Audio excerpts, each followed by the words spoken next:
अस्सलाम वालेकुम। आज हम ऑक्सफोर्ड रीडिंग सर्कल बुक 1 का एक यूनिट देखने जा रहे हैं जो कि एक पोएम है क्लाउड्स के नाम से।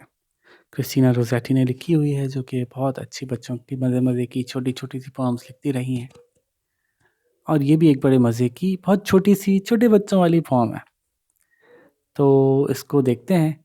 इसमें जो शायरा हैं इन्होंने क्या किया है कि क्लाउड्स जो दूर से उड़ते हुए उनको नज़र आते हैं सफ़ेद-सफ़ेद से, उनको उन्होंने कहा है बिल्कुल ऐसे दिखते हैं जैसे कि सफ़ेद रंग की शीप हों, वाइट शीप हों, सफ़ेद भेड़ें हों और वो यहाँ से वहाँ फुदकती, उछलती फिरती जा रही हैं। तो इसी कॉन्सेप्ट को लेके उन्होंने जो है वो एक छोटी-सी पोएम लिखी है, एक छोटे से बच्चे के की नज़र से। ठीक है? तो शुरू करते हैं। एमएससीएस लर्निंग फैसिलिटेशन सेंटर की तरफ से मैं हूँ फ़ारूक और कोशिश करेंगे कि आज आपको ना सिर्फ़ ये पोएम समझ में आ जाए बल्कि इसके क्वेश्चन आंसर्स भी आप खुद से अटेम्प्ट कर लें। ठीक है जी। white sheep on a blue hill.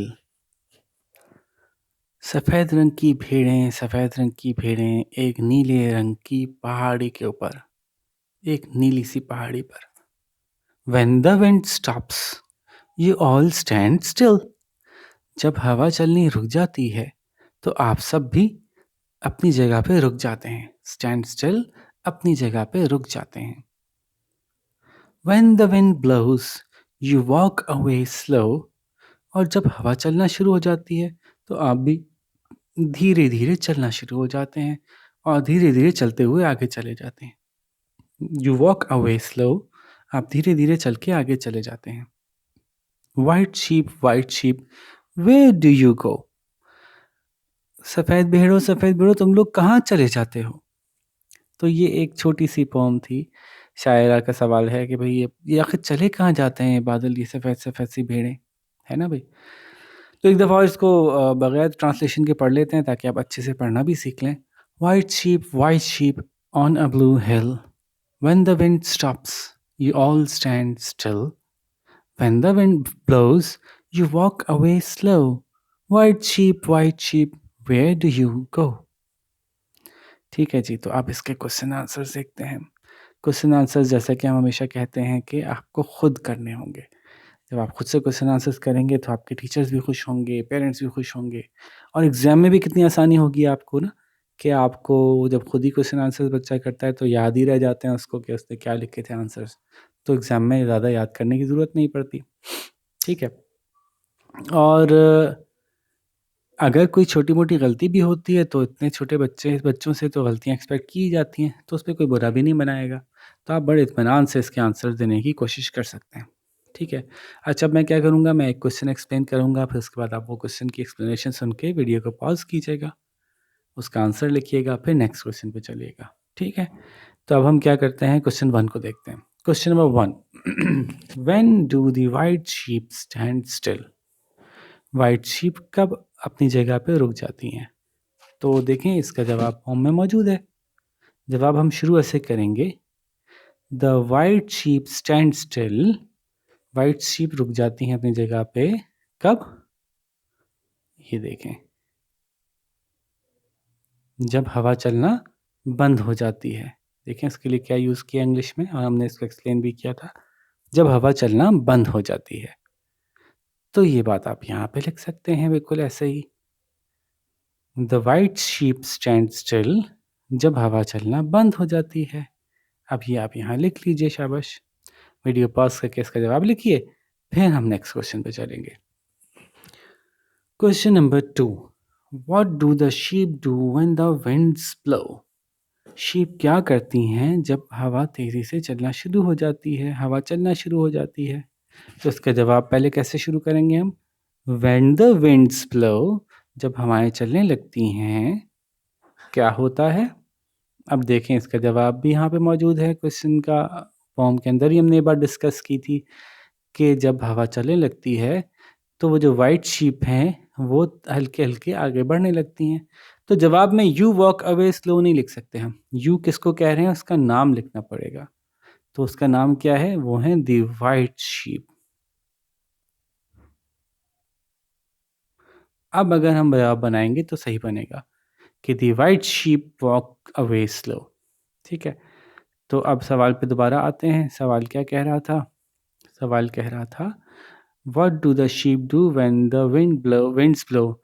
When the winds blow, और उसके आगे वो बात लिख दें कि वो सफ़ेद भेड़ें आहिस्ता-आहिस्ता चलना शुरू हो जाती हैं। ठीक है भई, तो ये हो गया क्वेश्चन नंबर 2, आप इसका जवाब लिखिए। फिर हम नेक्स्ट क्वेश्चन पे चलते हैं। Question number 3, what do you think the white sheep really are? आपके ख़्याल से असल में व्हाइट शीप कौन हैं या क्या चीज़ हैं? तो हम कैसे जवाब लिखेंगे? आई थिंक, मेरा ख़्याल ये है कि I think the white sheep really are the, क्या हैं भई वो? वो तो बादल हैं।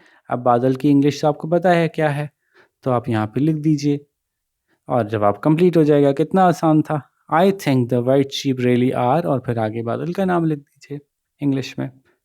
ठीक है? तो आप ये जवाब लिखिए शाबाश अच्छे से। फिर हम नेक्स्ट क्वेश्चन पे चलते हैं। वीडियो पॉज़ कर लीजिए। Question number 4, where do you think they go? आपके ख़्याल से वो कहाँ चले जाते हैं? इस सवाल में मैं थोड़ी-सी आपकी हेल्प करता हूँ। तो जवाब आप लिखेंगे आई थिंक, मेरा ख़्याल है वो चले जाते हैं, दे गो अवे, वो चले जाते हैं दूर-दराज़ की ज़मीनों पर। अब दूर-दराज़ को क्या कहते हैं इंग्लिश में? Far away. और ज़मीनों को क्या कहते हैं? लैंड्स। तो यूँ ये जवाब पूरा हो गया। अब ये जवाब तो ऑलमोस्ट मैंने पूरा खुद ही बता दिया आपको, लेकिन कोई बात नहीं, कोई-कोई जवाब मैं बता भी दूँगा आपको। तो देखें कितना आसान जवाब था। I think they go away to far away lands. मेरे ख़्याल से वो चले जाते हैं दूर-दराज़ की ज़मीनों पर। ठीक है ना? अब ये जवाब भी लिख लीजिए पहले आप पॉज़ करके। उसके बाद हम कंक्लूड करते हैं बात को। तो देखें कितना आसान सा लेसन था और हमने जो है वो उसके सारे सवाल जवाब भी खुद से समझ लिए और फॉर्म तो थी ही आसान, उसमें तो कोई बात मुश्किल थी ही नहीं आप लोगों के हिसाब से, है ना भई? तो होपफुली आपको अच्छी तरह से समझ में आ गई होगी और आप जो है वो इसके अच्छे-अच्छे से जवाब बना लेंगे। देखते हैं कि आप में से कौन ज़्यादा अच्छे जवाब बनाता है। और ये भी मैं आपको बता चुका हूँ कि अगर आपको कोई क्वेश्चन ज़्यादा डिफ़िकल्ट लग रहा हो या समझ में ना आ रहा हो या आप चेक करवाना चाहते हो, तो फिर आप अपने सॉल्व्ड आंसर्स जो हैं वो मुझे इस ईमेल एड्रेस पे भेज सकते हैं। ये कंप्लीट नहीं आ रहा, थोड़ा-सा कट गया है। इसको मैं करेक्ट कर देता हूँ। देखिए अब ये करेक्ट आ रहा है। director@mscslfc.onmicrosoft.com, इस ईमेल एड्रेस पे अगर आप चाहें तो मुझे अपने जवाब लिख के भेज सकते हैं। मैं देख के बता दूँगा कि जवाब ठीक हैं, बेहतर हैं, कोई इम्प्रूवमेंट की ज़रूरत है या नहीं है। ठीक है बच्चों? तो बस यहाँ पे आपसे इजाज़त चाहेंगे। अपना बहुत सारा ख़्याल रखिएगा। फिर नेक्स्ट किसी और लेसन के साथ आपसे मुलाकात होगी। अल्लाह हाफ़िज़।